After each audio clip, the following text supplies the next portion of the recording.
जय हिंद दोस्तों, स्वागत है आप सभी का अपने YouTube परिवार बीए सेमेस्टर वाला में। दोस्तों, दीनदयाल उपाध्याय गोरखपुर विश्वविद्यालय और उससे जो अफिलेटेड कॉलेज है, सभी कॉलेजों में आपके बीए थर्ड सेमेस्टर इकोनॉमिक्स यानी अर्थशास्त्र का एग्जाम होने वाला है, जिसका पेपर का नाम है history of economic thought part 2। Paper code है ECO 202।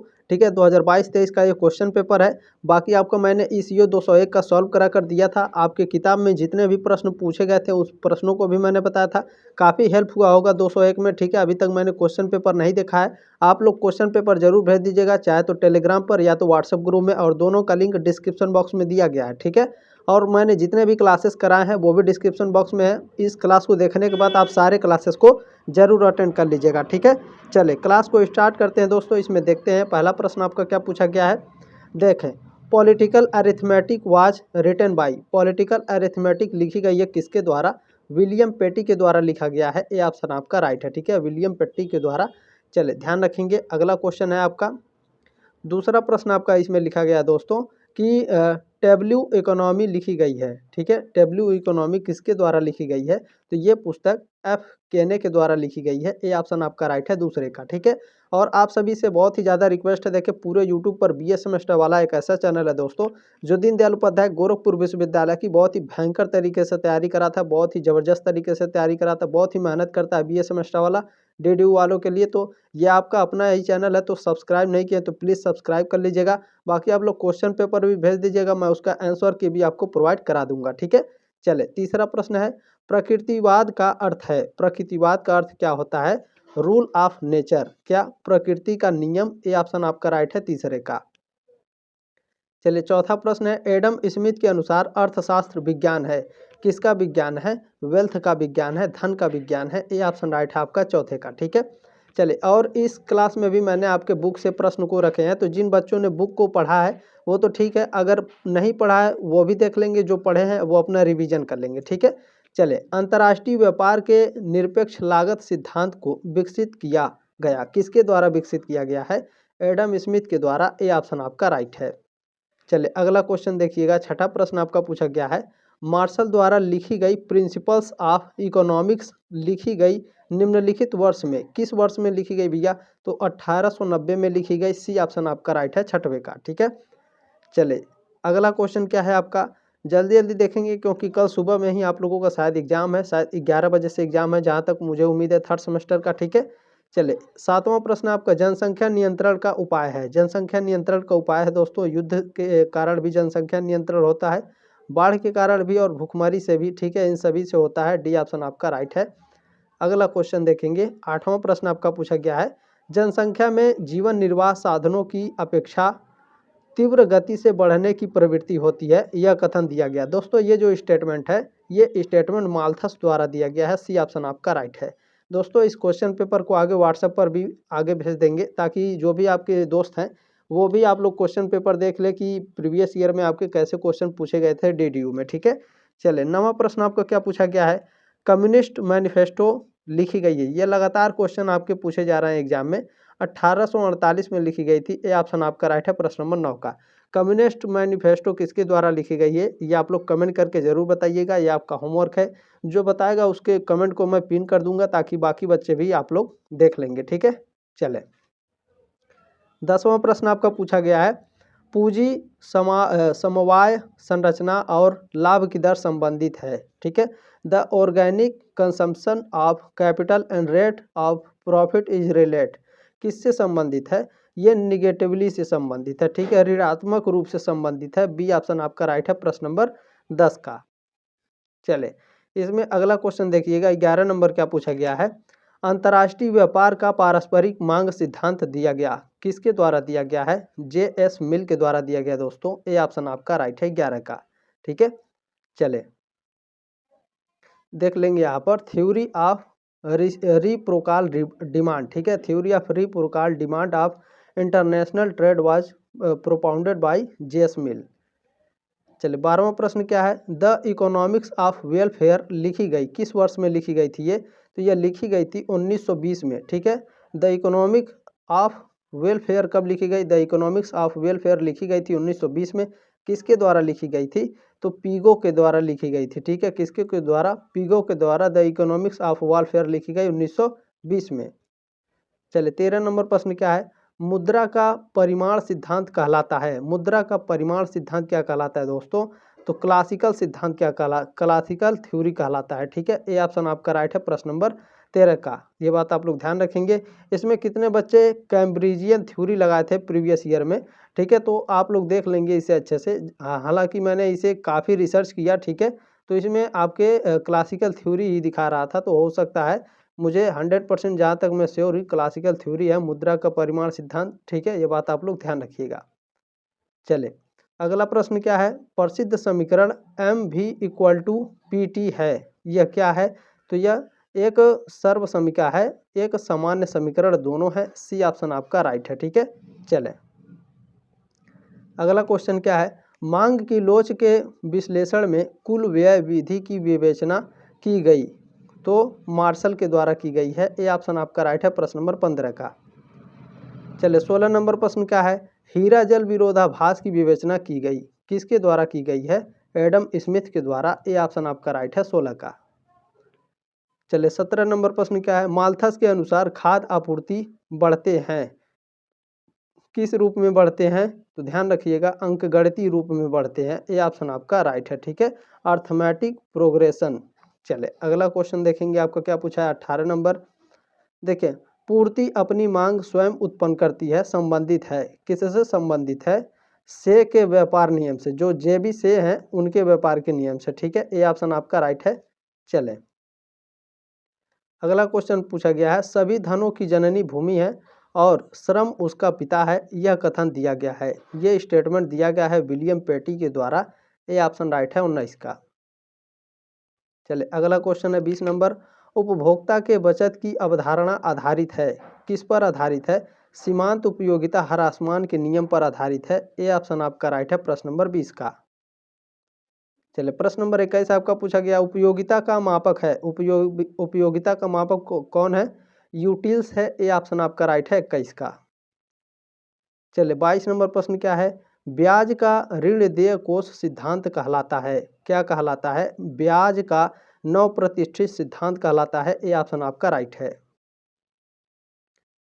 प्रश्न नंबर 23 क्या है, कौन अर्थशास्त्री गणितीय विचारधारा से संबंधित है, तो ध्यान रखेंगे इसमें जो आपके वालरस हैं, जेवंस हैं और कुर्नो हैं, ये सभी, ठीक है, ये सभी अर्थशास्त्री गणितीय विचारधारा से संबंधित हैं। डी ऑप्शन आपका राइट है प्रश्न नंबर 23 का। चलिए प्रश्न नंबर 24 है आपका, एलिमेंट्स ऑफ प्योर इकोनॉमिक्स लिखी गई, किसके द्वारा लिखी गई है, वालरस के द्वारा लिखी गई है। ये ऑप्शन आपका राइट है। चलिए अगला प्रश्न क्या है, कुर्नो, ग्रोसेन तथा जेवंस कहलाते हैं, यह क्या कहलाते हैं, सीमांतवादी विचारक कहलाते हैं। ये ऑप्शन आपका राइट है। चलिए अगला क्वेश्चन देखेंगे, पूछा गया है, आभास लगान की संकल्पना की विवेचना किया गया, किसके द्वारा, मार्शल के द्वारा। ये ऑप्शन आपका राइट है। अगला क्वेश्चन आपका, हाउ टू पे फॉर द वार दिया गया, किसके द्वारा दिया गया है, किन्स के द्वारा। ये ऑप्शन राइट है आपका 27 का। चलिए 28 नंबर प्रश्न क्या है, यदि पूंजी की सीमांत उत्पादकता ब्याज की दर से ज़्यादा हो तो निवेश संबंधी निर्णय होगा, कैसा निर्णय होगा, लाभकारी निर्णय होगा, प्रॉफिटेबल होगा। ठीक है, ये ऑप्शन राइट है 28 का। चलिए 29 नंबर प्रश्न देखेंगे साथियों, क्या है, गुड़क में रिसाव कारारोपण है, विदेशी व्यापार में घाटा है, निष्क्रिय, ठीक है, नगद शेषों का संचय है। तो दोस्तों इसमें 29 का डी ऑप्शन आपका राइट है, उपरोक्त सभी है। ठीक है, चलें अगला क्वेश्चन है, मंदी के खतरे के हल के लिए समुद्दीपन का सुझाव दिया था, किन्स ने, पीगू ने, मार्शल ने या हिक्स ने, किसने दिया था भैया, बिल्कुल किन्स ने दिया था। ये ऑप्शन राइट है प्रश्न नंबर 30 का। चले प्रश्न नंबर 31 क्या पूछा गया है, ध्यान से देखेंगे, 10 ग्रेट इकोनॉमिक्स लिखी गई थी शुम्पीटर द्वारा, किन्स के द्वारा, मार्शल के द्वारा या महात्मा गांधी के द्वारा। 10 ग्रेट इकोनॉमिक्स किसके द्वारा लिखी गई है, तो ये शुम्पीटर के द्वारा लिखी गई है। ये ऑप्शन आपका राइट है। प्रश्न नंबर 32 है, निम्नलिखित में से क्या मार्शल से संबंधित नहीं है, निगेटिव प्रश्न है, तो ध्यान रखेंगे कौन सा मार्शल से संबंधित नहीं है। मांग की लोच की अवधारणा ये मार्शल से संबंधित है, विक्रय लागत की अवधारणा ये मार्शल से संबंधित नहीं है। बी ऑप्शन आपका राइट है। कॉन्सेप्ट ऑफ सेलिंग कॉस्ट दोस्तों ये मार्शल से संबंधित नहीं है। ठीक है, बाकी आपका concept of elasticity of demand ये आपका मांग की लोच की अवधारणा इनसे संबंधित है, और जो कंसेप्ट ऑफ मार्जिनल यूटिलिटी है और कंसेप्ट ऑफ क्वासी रेंट है, आभास लगान की जो अवधारणा है, सीमांत उपयोगिता की जो अवधारणा है, मांग की लोच की अवधारणा है, ये मार्शल से संबंधित है। ठीक है, विक्रय लागत की नहीं है। बी ऑप्शन आपका राइट है। प्रश्न नंबर 33 है, अंतर्राष्ट्रीय व्यापार का रिकार्डो का सिद्धांत मानता है, क्या मानता है ये? तो ये मानता है कि यातायात लागत शून्य है, व्यापार प्रतिबंधित नहीं है, उत्पत्ति समता नियम है। डी ऑप्शन आपका राइट है प्रश्न नंबर 33 का। प्रश्न नंबर 34 पूछा है, जेबी से समर्थक थे। जेबी से जो है दोस्तों, ये फ्री इकोनॉमी के समर्थक थे, मुक्त अर्थव्यवस्था के। ये ऑप्शन आपका राइट है प्रश्न नंबर 34 का। चलिए प्रश्न नंबर 35 क्या पूछा गया, मार्क्स के दर्शन को कहा जाता है, जो कार्ल मार्क्स हैं इनके दर्शन को क्या कहा जाता है? तो द्वंद्वात्मक भौतिकवाद कहा जाता है। ए ऑप्शन आपका राइट है प्रश्न नंबर 35 का। चलिए प्रश्न नंबर 36 है, आर्थिक आदमी की संकल्पना का विवेचन किया गया था, यानी आर्थिक आदमी की संकल्पना का विवेचन, concept of economic man was disused by, किसके द्वारा यह दिया गया है? तो एडम स्मिथ के द्वारा। ए ऑप्शन राइट है प्रश्न नंबर 36 का। प्रश्न नंबर 37 क्या है, वेल्थ ऑफ नेशंस का प्रकाशन वर्ष है, किस वर्ष यह प्रकाशित हुई थी वेल्थ ऑफ नेशंस? तो 1776 में। बी ऑप्शन आपका राइट है 37 का। प्रश्न नंबर 38 क्या पूछा गया है, प्रसिद्ध पुस्तक फाउंडेशन ऑफ इकोनॉमिक थ्योरी लिखी गई, किसके द्वारा लिखी गई है? तो यह लिखा गया है दोस्तों किसके द्वारा लिखा गया है? कार्ल मेंजर के द्वारा या फिर कार्ल मार्क्स के द्वारा। तो देखिए अगर इंटरनेट पर सर्च करेंगे तो कार्ल मेंजर दिखाएगा। ठीक है, हालांकि the foundation of economic theory दोस्तों ये आपका किसी और लेखक के द्वारा लिखा गया, मुझे याद नहीं आ रहा है ठीक से, हालांकि मुझे याद था, मैं भूल गया हूँ। ठीक है, हालांकि नेट पर सर्च करेंगे तो कार्ल मेंजर दिखाएगा, लेकिन इसके कार्ल मेंजर लेखक नहीं है, ये बात ध्यान रखेंगे। फाउंडेशन ऑफ इकोनॉमिक थ्योरी के लेखक कोई और हैं। ठीक है, मुझे अभी प्रेजेंट टाइम में याद नहीं आ रहा है, इसके लिए सॉरी, लेकिन बहुत बच्चों को इसे पता है। कमेंट जरूर करिएगा कि sir ji foundation of economic theory के लेखक ये हैं, मैं आपके कमेंट को पिन कर दूंगा, ये बात आप लोग ध्यान रखिएगा। ठीक है, चले तो इसमें डी ऑप्शन आपका करेक्ट है, ये बात ध्यान रखिएगा। ऐसा नहीं है कि कार्ल मेंजर लगा देंगे, कार्ल मेंजर नहीं है तो इनमें से कोई नहीं, डी ऑप्शन आपका करेक्ट होगा, इसीलिए डी ऑप्शन दिया रहता है, इनमें से कोई नहीं। ठीक है, चले हालांकि 99% बच्चे ऐसे होते हैं जो डी वाले ऑप्शन पे ध्यान नहीं देते हैं, इनमें से कोई नहीं, वो कोई ना कोई पे लगा कर चले आते हैं। ठीक है, तो ये बात ध्यान रखिएगा, एग्जामिनर भी बहुत ही शार्प होते हैं, ये बात ध्यान रखेंगे। प्रश्न नंबर 39 है, लगान का परंपरागत सिद्धांत कहलाता है, traditional theory of rent is called. ठीक है, लगान का परंपरागत सिद्धांत क्या कहलाता है? तो यह कहलाता क्या है? रिकार्डियन सिद्धांत कहलाता है। ए ऑप्शन आपका राइट है। ठीक है, रिकार्डियन थ्योरी, ए ऑप्शन आपका करेक्ट है 39 का। चले प्रश्न नंबर 40 आपका क्या पूछा है, ध्यान से देखेंगे। उपभोग संबंधी मनोवैज्ञानिक नियम दिया गया था, किसके द्वारा दिया गया था? जेएम किन्स के द्वारा दिया गया था। बी ऑप्शन आपका राइट है प्रश्न नंबर 40 का। ठीक है, प्रश्न नंबर 39 को लेकर के बहुत बच्चे कंफ्यूज थे कि सर इसमें मॉडर्न थ्योरी ऑफ रेंट है, लगान का आधुनिक सिद्धांत है। ऐसा नहीं है, रिकार्डियन सिद्धांत है आपका। ठीक है, रिकार्डियन थ्योरी है, आप लोग बुक्स में भी इसे देख लीजिएगा। चले आगे बढ़ते हैं। यहाँ से देखें, अब मैंने आपके जो बुक्स में आपके जो क्वेश्चन आंसर हैं उसको मैंने यहाँ पर रखा है, ये भी आपके लिए बहुत ही लाभदायक होंगे, ये बात ध्यान रखेंगे। जो बच्चे देख लिए उनके लिए ठीक है, और जो नहीं देखे हैं वो भी देखे हैं, और जो देख चुके हैं वो अपना रिवीजन करेंगे। ठीक है, चले पहला प्रश्न है, कुर्नों का जन्म कब हुआ? दोस्तों कुर्नों का जन्म हुआ था 1801 में, इसमें ए ऑप्शन आपका करेक्ट है। जर्मन अर्थशास्त्री गोसेन का जन्म कब हुआ था? इनका जन्म हुआ था 1810 में। ठीक है, 1810 में। बी ऑप्शन आपका इसमें करेक्ट है।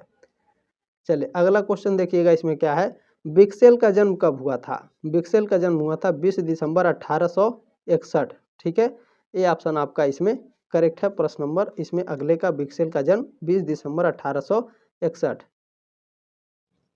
चले अगला क्वेश्चन देखिएगा, आपको क्या पूछा गया है। चले ध्यान से देखेंगे। देखिए, जेवंस के अनुसार किसी वस्तु का मूल्य निर्धारित होता है, उपयोगिता के अनुसार निर्धारित होता है। बी ऑप्शन आपका इसमें करेक्ट है। ठीक है, देखिए जेवंस के अनुसार वस्तु की कुल उपयोगिता मापनीय है, अमापनीय है या वस्तुनिष्ठ है।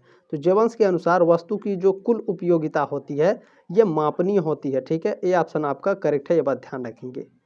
चलिए अगला क्वेश्चन क्या है आपका, जेवंस का अंतिम उपयोगिता के अनुपात का सूत्र निम्नलिखित है, कौन सा है? तो P1 कोष्टक में a minus x upon y, ठीक है, equal to y upon x equal to p two x upon कोष्टक में b माइनस वाई, ठीक है। इसमें ए ऑप्शन आपका करेक्ट है, ध्यान रखेंगे। अगला क्वेश्चन है, जब सभी आर्थिक क्रियाएं एक दूसरे पर आश्रित होती हैं तो उसे कहते हैं। दोस्तों, जब सभी आर्थिक क्रियाएं एक दूसरे पर आश्रित होती हैं तो उसे सामान्य साम्य कहा जाता है। बी ऑप्शन आपका इसमें करेक्ट है। चलिए अगला क्वेश्चन है, सीमांतवादी संप्रदाय के प्रमुख प्रवर्तक थे कार्ल मेंजर, वान बीजर, बाम-बावर्क या उपरोक्त सभी। सीमांतवादी संप्रदाय के प्रमुख प्रवर्तक कौन है भैया? ये सभी हैं, डी ऑप्शन आपका राइट है, ठीक है। अगला क्वेश्चन है, वस्तुओं के सिद्धांत का प्रतिपादन किया था कार्ल मेंजर ने, वान बीजर ने, बाम-बावर्क ने या इनमें से कोई नहीं। वस्तुओं के सिद्धांत का प्रतिपादन इसको कौन किया था? कार्ल मेंजर ने किया था। वस्तुओं के सिद्धांत का प्रतिपादन किसने किया? कार्ल मेंजर ने, ठीक है। चले, सोशल इकोनॉमिक्स के लेखक थे, सोशल इकोनॉमिक्स के लेखक कौन थे बताने का प्रयास करेंगे, बीजर थे, ठीक है। सी ऑप्शन आपका राइट है, सोशल इकोनॉमिक्स के लेखक बीजर। चले, इसमें अगला क्वेश्चन है, सीमांत युग्मों के सिद्धांत का प्रतिपादन किया था, किसने किया था? बाम-बावर्क ने किया था, ठीक है। सीमांत युग्मों का सिद्धांत याद रखिएगा, ये सभी मोस्ट इंपॉर्टेंट प्रश्न है, ठीक है। सीमांत युग्मों के सिद्धांत का प्रतिपादन बाम-बावर्क ने किया था। सी ऑप्शन आपका राइट है। चले, अगला क्वेश्चन है आपका, इसमें देखें, शुम्पीटर के अनुसार अर्थव्यवस्था रहती है स्थिर अवस्था में, प्रगतिशील अवस्था में, अस्थिर अवस्था में या उपर्युक्त में से कोई नहीं। बताइए, शुम्पीटर के अनुसार जो अर्थव्यवस्था है, इकोनॉमिक्स है, यह रहती है, कैसी रहती है? तो ये स्थिर अवस्था में रहती है, ठीक है। ये ऑप्शन आपका करेक्ट है। इसमें अगला प्रश्न है, पूंजीवादी अर्थव्यवस्था में आर्थिक विकास का कारण है नव प्रवर्तन है, पूंजी निर्माण है, प्राविधिक प्रगति है या कोई नहीं। पूंजीवादी अर्थव्यवस्था में आर्थिक विकास का कारण क्या है? नव प्रवर्तन है। ये ऑप्शन आपका इसमें राइट है। अगला क्वेश्चन है दोस्तों, शुम्पीटर ने पूंजीवाद विकास की चक्रीय प्रक्रिया की कितनी अवस्थाओं को स्वीकार किया है? तो कुल 3 अवस्थाओं को इसने स्वीकार किया है। सी ऑप्शन आपका करेक्ट है इसमें। चले, अगला क्वेश्चन पूछा गया है, शुम्पीटर के अनुसार पूंजीवाद के पतन के कारण हैं। शुम्पीटर के अनुसार, ठीक है, पूंजीवाद के पतन के कारण है उपक्रमी के कार्य का महत्व समाप्त हो जाना, संस्थानिक ढांचे का विघटन और बुर्जुआ परिवार का बिखरना। ये सभी हो जाएगा। डी ऑप्शन आपका राइट है। चलिए, अगला क्वेश्चन क्या पूछा गया है, पीगू का जन्म किस सन में हुआ? तो दोस्तों, जो पीगू हैं, इनका जन्म हुआ था सन 1877 ईस्वी में। ये ऑप्शन आपका राइट है, ठीक है। चले, अगला जो प्रश्न है बहुत ही इंपॉर्टेंट है, मोस्ट इंपॉर्टेंट प्रश्न है, ध्यान से देखने का प्रयास करेंगे, ठीक है। चले, देखें, वेल्थ एंड वेलफेयर किसकी कृति किसने लिखी है? वेल्थ एंड वेलफेयर, इसको मैंने अभी बताया है, पीगू ने लिखा है, ठीक है। कब लिखा है ये भी मैंने आपको बताया है, तो ध्यान से आप लोग इसे देख लेंगे, ठीक है। चले, अगला क्वेश्चन क्या है, मार्शल ने अर्थशास्त्र के नियमों की तुलना की है, किससे की है? ज्वार भाटे से की है। ये ऑप्शन आपका राइट है। अगला क्वेश्चन है, नव प्रतिष्ठित का श्री गणेश किस अर्थशास्त्री ने किया? तो मार्शल ने किया है। ये ऑप्शन आपका इसमें करेक्ट है। अगला क्वेश्चन है, उत्पादन समता नियम का विचार किस अर्थशास्त्री ने दिया? तो ये मार्शल ने दिया है। डी ऑप्शन आपका इसमें करेक्ट है। चलिए, अगला क्वेश्चन देखिएगा क्या पूछा गया है, मार्शल ने धन की अपेक्षा किसे महत्व दिया? तो मार्शल ने धन की अपेक्षा समाज को महत्व दिया है। ये ऑप्शन आपका राइट है। वस्तु के मूल्य निर्धारण में मार्शल ने बाजार को कितने भागों में बांटा है? 4 भागों में बांटा है। डी ऑप्शन आपका इसमें करेक्ट है। चले, इसमें अगला प्रश्न आपका पूछा गया है, निम्नलिखित में से मिल यानी जेएस मिल का कौन सा परंपरावादी विचार नहीं है? तो दोस्तों, जो आपका मांग और पूर्ति का सिद्धांत है, ये परंपरावादी विचार है जेएस मिल का। पूर्ण प्रतियोगिता का सिद्धांत, ये भी जेएस मिल का परंपरावादी विचार है। और लगान का सिद्धांत भी जेएस मिल का परंपरावादी विचार है। लेकिन उत्तराधिकार के नियमों का प्रतिबंध, ये जेएस मिल का परंपरावादी विचार नहीं है। बी ऑप्शन आपका इसमें करेक्ट है। चलिए, अगला क्वेश्चन क्या है आपका, जेएस मिल अंत में किस विचारधारा से प्रभावित हुआ? तो ये मिश्रित अर्थव्यवस्था से, ठीक है। डी ऑप्शन आपका राइट है, ध्यान रखेंगे। जेएस मिल अंत में किस विचारधारा से प्रभावित हुए थे? मिश्रित अर्थव्यवस्था से, ध्यान रखेंगे। अगला क्वेश्चन है, मिल के यानी जो जेएस मिल हैं इनके अनुसार लगान पर अधिकार होना चाहिए संपूर्ण समाज का, पूंजीपति का, श्रमिक का या भूमिपति का या फिर पूंजीपति का? बताने का प्रयास करेंगे आप सभी लोग। बिल्कुल, देखिए जो जेएस मिल थे इनके अनुसार जो लगान था, जो टैक्स था, वो संपूर्ण समाज का इस पर अधिकार होना चाहिए। ए ऑप्शन आपका राइट है और इनका ये विचार था। ठीक है, चले अगला क्वेश्चन क्या पूछा गया है, मिल ने मजदूरी की दर में वृद्धि के उपाय सुझाए। कैसे उपाय सुझाए हैं? तो श्रमिकों की संख्या में कमी हो जाए और मजदूरी कोष में वृद्धि की जाए, ये दोनों। ठीक है, सी ऑप्शन आपका इसमें राइट है, ए और बी दोनों करेक्ट हैं। चलिए अगला क्वेश्चन क्या है, निम्नलिखित में से कौन सा कथन गलत है? देखने का प्रयास करेंगे। मिल शिशु उद्योगों को संरक्षण देने के पक्ष में था, ये भी राइट है। मिल के अनुसार अर्थव्यवस्था विज्ञान होने के साथ साथ कला भी है, ये भी राइट है। मुद्रा के मूल्य और मात्रा के बीच विपरीत संबंध पाया जाता है, ये भी राइट है। यानी डी ऑप्शन आपका इनकरेक्ट है, ये कथन आपका गलत है। मजदूरों की दर बराबर श्रमिकों की संख्या बटे मजदूरी। ठीक है, चले इसमें अगला प्रश्न आपका क्या पूछा गया है, ध्यान से देखेंगे। मिल ने अर्थशास्त्र को माना है, जो जेएस मिल है, ये अर्थशास्त्र को क्या माने हैं? तो इन्होंने विज्ञान और कला दोनों माने हैं। ठीक है, जो मिल है जेएस मिल, ये अर्थशास्त्र को विज्ञान और कला दोनों मानते हैं। ये ऑप्शन आपका राइट है। देखिए जेएस मिल पर किस विद्वान का प्रभाव अधिक पड़ा?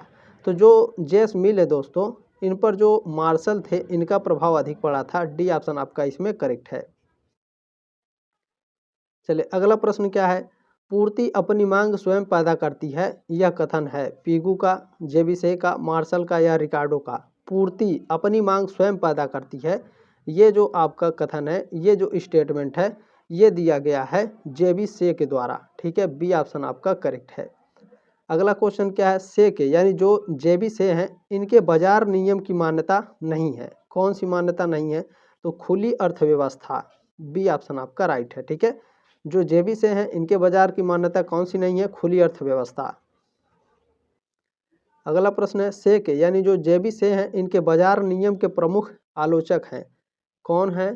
तो किन्स महोदय हैं, ये ऑप्शन आपका राइट है। ठीक है, यानी जो जेबी से ने बाजार नियम दिया था उसके प्रमुख आलोचकों में कौन है? तो उसके आलोचक किन्स महोदय हैं। ठीक है, किन्स महोदय, ध्यान रखेंगे। चलिए अगला क्वेश्चन क्या है आपका, मार्क्स के अनुसार वस्तु के मूल्य का आधार है भूमि, श्रम, पूंजी या खनिज संपदा? तो जो कार्ल मार्क्स है इनके अनुसार वस्तु के मूल्य का जो आधार होता है वो श्रम होता है। ठीक है, बी ऑप्शन आपका इसमें करेक्ट है। अगला क्वेश्चन क्या है, मार्क्स का अतिरेक मूल्य है, यानी जो कार्ल मार्क्स हैं इनका अतिरेक मूल्य क्या है? तो प्रयोग मूल्य एवं विनिमय मूल्य का अंतर, बी ऑप्शन आपका यहाँ पे करेक्ट है, ये बात ध्यान रखेंगे। चलिए अगला क्वेश्चन है, श्रमिकों का शोषण करने के लिए पूंजीपति उपाय अपनाता है, क्या उपाय अपनाता है? स्त्री व बाल श्रमिकों को काम दे करके, कार्य के घंटों में वृद्धि करके और अधिकतम मशीनों का उपयोग करके। ठीक है, इन सभी का डी ऑप्शन आपका राइट है, उपरोक्त सभी। चलिए अगला क्वेश्चन क्या पूछा गया है आपका, सिसमांडी समर्थक हैं प्रतियोगिता के, हस्तक्षेप के, स्वतंत्रता के या उपरोक्त तीनों के? तो जो सिसमांडी है ये आपके हस्तक्षेप के समर्थक हैं, बी ऑप्शन आपका इसमें करेक्ट है। सिसमांडी ने विशेष ध्यान दिया, सिसमांडी ने विशेष ध्यान किधर दिया है?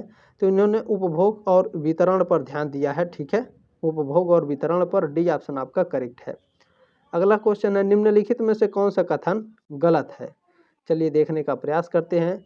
अर्थशास्त्र का उद्देश्य मानव कल्याण है, बिल्कुल। अति उत्पादन का कारण सरकारी हस्तक्षेप है, ये गलत है आपका। तो बी ऑप्शन आपका क्या है, कथन आपका गलत है। अगला पुस्तक है, ध्यान से देखेंगे, द कॉमर्शियल वेल्थ का प्रकाशन हुआ। तो द कॉमर्शियल वेल्थ जो प्रकाशन है इसका प्रकाशन हुआ था 1803 ईस्वी में। ठीक है, सी ऑप्शन आपका इसमें राइट है। ठीक है, चलिए अगला क्वेश्चन क्या पूछा गया, निम्नलिखित में से क्या आर्थिक संकट का कारण नहीं है? देखें, जो आपका मांग और पूर्ति में संतुलन है ये आपके आर्थिक संकट का कारण नहीं है, डी ऑप्शन आपका राइट है। बाकी लाभ में वृद्धि, पूंजी का संकेंद्रण और बाजार का विस्तार ये आर्थिक संकट के कारण हो सकते हैं। ठीक है, देखिए निम्नलिखित में से क्या प्रतियोगिता का दोष नहीं है। प्रतियोगिता का दोष क्या नहीं है, तो देखिए अति उत्पादन, शोषण और मांग और पूर्ति में असंतुलन, ये प्रतियोगिता का दोष है। लेकिन मांग और पूर्ति में संतुलन ये आपका क्या है, ये आपका प्रतियोगिता का दोष नहीं है। डी ऑप्शन आपका इसमें करेक्ट है। चलिए अगला क्वेश्चन देखिएगा आपका क्या पूछा गया है। चलिए ध्यान देंगे यहाँ पर। देखिए माल्थस की 1803 में प्रकाशित होने वाली पुस्तक का नाम है an essay on the principle of population. ऐसे पूछेगा, an essay on the principle of population किसके द्वारा लिखा गया है, माल्थस के द्वारा लिखा गया है। An essay on the principle of population का प्रकाशन कब हुआ था, 1803 में। ठीक है, इसी प्रश्न को 2-3 तरीके से पूछेगा। माल्थस के जनसंख्या सिद्धांत का आधार है उत्पत्ति वृद्धि नियम है, उत्पत्ति समता नियम है, उत्पत्ति ह्रास नियम है, या इनमें से कोई नहीं। माल्थस के जनसंख्या सिद्धांत का आधार क्या है, तो उत्पत्ति का ह्रास नियम है। सी ऑप्शन आपका इसमें करेक्ट है और इसमें ऑप्शन नंबर ए राइट है। ठीक है, आगे देखें। माल्थस के अनुसार जब खाद्य सामग्री की तुलना में जनसंख्या अधिक हो जाती है तो प्रकृति द्वारा लगाए गए प्रतिबंध कहलाते हैं, नैसर्गिक प्रतिबंध कहलाते हैं दोस्तों। सी ऑप्शन आपका इसमें करेक्ट है। अगला क्वेश्चन है, अनियंत्रित जनसंख्या गति से बढ़ती है, अनुपातिक, अंकगणितीय, धीमी या फिर ज्यामितीय। अनियंत्रित जनसंख्या किस गति से बढ़ती है, तो यह ज्यामितीय गति से बढ़ती है। डी ऑप्शन आपका इसमें करेक्ट है। ठीक है, चले इसमें अगला क्वेश्चन क्या पूछा गया है आपका, अति उत्पादन का कारण है प्रभाव मांग में कमी, पूर्ति का गिरना, या फिर प्रभावी मांग में वृद्धि, या फिर मांग का गिरना। अति उत्पादन का कारण क्या है, तो अति उत्पादन का कारण है प्रभावी मांग में कमी होना। क्या, प्रभावी मांग में कमी होना। ये ऑप्शन आपका इसमें करेक्ट है। अगला क्वेश्चन है, माल्थस को निराशावादी अर्थशास्त्री कहने का मुख्य कारण क्या है, तो लाभ संबंधी विचार है। क्या है, लाभ संबंधी जो विचार है, इसके कारण माल्थस को निराशावादी अर्थशास्त्री कहने का मुख्य कारण है। ये ऑप्शन आपका राइट है। अगला क्वेश्चन देखेंगे क्या पूछा गया है, निम्नलिखित में से कौन सा कथन गलत है। चलिए देखते हैं कौन सा कथन गलत है। तो जनसंख्या लगभग 25 वर्षों से दोगुनी हो जाती है, ये आपका राइट है। आत्म संयम प्रतिबंध अवरोधक है, यह भी आपका कथन राइट है। ठीक है, कृषि में उत्पत्ति वृद्धि नियम लागू होता है, ये आपका कथन गलत है। ठीक है, कृषि में उत्पत्ति वृद्धि जो होता है ये आपका गलत है। सी ऑप्शन आपका इसमें राइट है। चलिए अगला क्वेश्चन देखेंगे आपका क्या पूछा गया है, ध्यान से देखने का प्रयास करेंगे। रिकार्डो के अनुसार वस्तु का मूल्य निर्धारण होता है तो उत्पादन लागत द्वारा। ठीक है, क्या, उत्पादन लागत द्वारा जो होता है, यह रिकार्डो के अनुसार वस्तु के मूल्य निर्धारण होते हैं। ये ऑप्शन आपका इसमें करेक्ट है। अगला प्रश्न है, रिकार्डो यानी जो डेविड रिकार्डो हैं, मूल्य सिद्धांत के प्रतिपादन में अनुकरण किया, किसने किया है, तो वणिकवादियों ने। ठीक है, डी ऑप्शन आपका इसमें राइट है। अगला क्वेश्चन देखेंगे क्या है, मजदूरी बढ़ने पर लाभ की दर गिर जाती है, कोई प्रभाव नहीं पड़ता, बढ़ जाती है या स्थिर रहती है। जब मजदूरी बढ़ती है तो जो लाभ की दर होती है ये गिर जाती है। ठीक है, ये ऑप्शन आपका इसमें करेक्ट है। अगला क्वेश्चन क्या है, बाजार मजदूरी प्राकृतिक मजदूरी से कम हो सकती है, कम या अधिक हो सकती है, अधिक हो सकती है, या उपरोक्त तीनों है। तो बाजार मजदूरी प्रकृति मजदूरी से हमेशा क्या है, ये सभी है। ठीक है, डी ऑप्शन आपका राइट है, कम हो सकती है, कम या अधिक भी हो सकती है, और अधिक भी हो सकती है। ठीक है, ये बात ध्यान रखेंगे। सी ऑप्शन डी ऑप्शन आपका राइट है, तीनों आपके करेक्ट हैं। अगला क्वेश्चन है आपका, ध्यान से देखने का प्रयास करेंगे, निम्नलिखित में से कौन सा कथन गलत है। चलिए देखते हैं। रिकार्डो के अनुसार लगान एक भेदात्मक बचत है, ये आपका कथन राइट है, गलत नहीं है। रिकार्डो स्वतंत्र व्यापार नीति के विरोधी थे, बिल्कुल थे। ठीक है, आपका बी ऑप्शन बी ये भी राइट है। रिकार्डो के अनुसार, रिकार्डो के अनुसार विनिमय मूल्य का निर्धारण भूमि होती है, ये आपका गलत है। ठीक है, ये कथन आपका गलत है। सी ऑप्शन आपका इसमें करेक्ट है। चले अगला क्वेश्चन क्या पूछा गया है, ध्यान से देखने का प्रयास करेंगे। वेल्थ ऑफ नेशंस के लेखक हैं एडम स्मिथ हैं। ठीक है, बी ऑप्शन आपका इसमें राइट है। और ध्यान रखेंगे लगातार ये क्वेश्चन आपके कई सालों से लगातार पूछे जा रहे हैं। Wealth of nation, Adam Smith. ठीक है। करारोपण का कौन सा सिद्धांत स्मिथ द्वारा नहीं दिया गया? तो ये जो आपका समता का सिद्धांत है, सुविधा का सिद्धांत है, और इसमें जो निश्चितता का सिद्धांत है दोस्तों, ये करारोपण का सिद्धांत है और स्मिथ द्वारा दिया गया है। लेकिन लोच का सिद्धांत आपका स्मिथ के द्वारा नहीं दिया गया है। डी ऑप्शन आपका इसमें करेक्ट है। अगला क्वेश्चन क्या है, ध्यान से देखने का प्रयास करेंगे। देखें, एडम स्मिथ ने निम्नलिखित में से किसका समर्थन नहीं किया? तो देखें, धन का जो संकेंद्रण है, एडम स्मिथ ने इसका समर्थन नहीं किया है। बाकी कर में समता, प्राकृतिक व्यवस्था और श्रम विभाजन एवं विशिष्टीकरण, इन सभी पर एडम स्मिथ ने समर्थन किया, लेकिन धन के संकेंद्रण पे नहीं किया है। ये ऑप्शन आपका राइट है। अगला क्वेश्चन क्या है, निम्नलिखित में से कौन सा कथन गलत है? चले देखते हैं कौन सा कथन गलत है। स्मिथ के अनुसार प्रत्येक प्रकार का श्रम उत्पादक होता है। बिल्कुल होता है। विनियोग मूल्य किसी वस्तु की उपयोगिता को व्यक्त करता है। ये भी राइट है। पूंजी ही विनिमय मूल्य का वास्तविक माप है। ये आपका गलत है। ठीक है, ये बात ध्यान रखेंगे। सी ऑप्शन आपका इसमें करेक्ट है। बाकी श्रम विभाजन से धन के उत्पादन में वृद्धि होती है, यह भी आपका राइट है। चलिए अगला क्वेश्चन है, स्मिथ के अनुसार समाज के संगठन का आधार है। सामाजिक आधार है, प्राकृतिक व्यवस्था है, राजनैतिक व्यवस्था है, या इनमें से कोई नहीं? तो इसमें जो एडम स्मिथ है, इनके अनुसार जो सामाजिक संगठन का आधार है, ये प्राकृतिक व्यवस्था है। ठीक है, क्या है? प्राकृतिक व्यवस्था। बी ऑप्शन आपका इसमें राइट है। अगला क्वेश्चन क्या है, स्मिथ जो एडम स्मिथ है, इनके अनुसार आर्थिक विकास की कैसी नीति के समर्थक थे? एडम स्मिथ आर्थिक विकास की कैसी नीति के समर्थक थे? संतुलित नीति के समर्थक थे, असंतुलित नीति के समर्थक थे, या बड़े धक्के के समर्थक थे, या इनमें से कोई नहीं? तो जो स्मिथ है, आर्थिक विकास के संतुलित नीति के समर्थक थे। ये ऑप्शन आपका राइट है। अगला क्वेश्चन है, स्मिथ व्यापार नीति के समर्थक थे। कैसे व्यापार नीति के समर्थक थे? सतत व्यापार के, संरक्षण व्यापार के, या आंशिक संरक्षण व्यापार के? तो जो स्मिथ है, एडम स्मिथ, ये दोस्तों सतत व्यापार के समर्थक हैं। ये ऑप्शन आपका इसमें राइट है। दोस्तों उम्मीद है आपको जानकारी अच्छी लगी होगी। क्लास अच्छा लगा होगा, प्लीज़ इस क्लास को आगे जरूर शेयर करेंगे। जल्दी मिलते हैं आपके नेक्स्ट क्लास में, तब तक के लिए जय हिंद, वंदे मातरम।